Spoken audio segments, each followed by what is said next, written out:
Doctor صاحب ہمارا آج کا دوسرا سوال جو ہمیں بھیجا ہے وہ سلیم اینڈ کریم حیدرآبادی حلیم والے ہال روڈ لاہور سے، یہ شاید کوئی دو بھائی ہیں یا ان کی کوئی فرم کا نام ہے.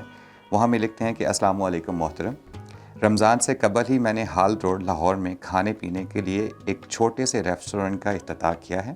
جتنا سرمایہ انویسٹ کیا ہے اس حساب سے کوئی خاطر خواہ رسپانس نہیں ملا. آپ سے درخواست ہے کہ اللہ کی رحمت اور برکت کے لیے کوئی پڑھائی یا وظیفہ بتا دیں جس سے ہمارا یہ کام پھلے پھولے اور اس کام میں ترقی ہو سکے. شکریہ. جی ڈاکٹر صاحب. دیکھیں بعض شہر تو کھانے پینے میں ضرب المثل ہیں. بے شک. لاہور ہے، گجرانوالہ، سیالکوٹ، اور پھر علاقہ بھی سر ہال روڈ، پنجاب کا علاقہ، پھر ہال روڈ جو ہے جادو وہ جو سر چڑھ کے بولے والا صاحب ہے، تو وہاں تو کوئی شے بھی لے کے بیٹھ جائیں لیکن تھوڑا سا کوالٹی اچھی ہو. تو جس طرح ہمارے بھائی نے یہ بات پوچھی ہے، دیکھیں کچھ تجارت کے اصول ہوتے ہیں. سارے بزرگ بابے کہتے ہیں کہ بھئی چٹی ہٹی اور کھٹی. بے شک. تو پہلے تھوڑی سی مار کھانی پڑتی ہے، محنت کرنی پڑتی ہے، پھر اپنا سسٹم بنانا پڑتا ہے کہ گڈ نیم حاصل کرنے کے لیے جو ہے وہ انسان کو تھوڑا سا انویسٹمنٹ بھی ہوتی ہے. ساتھ بعض کا تو وہ اپنے بریک ایون سے بھی نیچے پہ وہ کمپرومائز کرتے ہیں تاکہ کمپیٹیٹرز بہت سارے ہیں تو ہم جو ہے وہ اپنی جگہ مناسب بنا سکے. اس کے بعد پھر کھٹی والی یعنی پھر انکم بھی شروع ہو جاتی ہے. پھر یہ بھی ہے کہ سرکار کا فرمان ہے کہ القاسب حبیب اللہ، روزی حلال کمانے والا اللہ کا دوست ہے. تو آپ صلی اللہ علیہ وسلم نے یہ بھی فرمایا کہ رزق کہ اگر 9 حصے بنائے جائیں، 10 حصے بنائے جائے تو 9 حصے تجارت وغیرہ کاروبار کے اندر اور ایک حصے میں جو سروسز وغیرہ اپنی سیل کرتے ہیں. تو اس وجہ سے ایک تو ان کے لیے مستحسن ہے.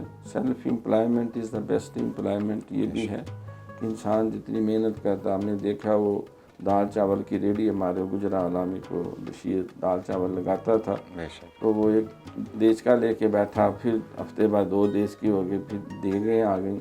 اب جو ہے وہ 40 سے 50 دیگیں جو ہے وہ ترتیب سے پیسے اکٹھے کرنے کے لیے اس نے ملازم رکھے ہوئے. سمپل دال چاول ہے.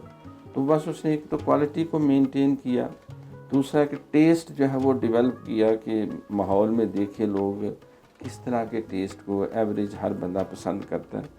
باقی پڑھائی بھی ہے. سورت فجر کی سنتوں اور فرضوں کے درمیان اگر 41 دفعہ سورت قریش بسم اللہ سمیت ایلافی قریش ایلافین وہ اگر بسم اللہ سمیت پڑھی جائے اس نیت سے کہ اللہ رزق میں برکت دے، بڑھوتی دے، تو اس سے بھی بڑا خاطر کا فائدہ ہوتا ہے. باقی تجارتی اصول ہیں کہ صفائی و ستھرائی کا خیال رکھنا، اپنا کوالٹی کو مینٹین رکھنا، اور پھر بعض کہتے ہیں ادھار شدار سے بھی بچنا.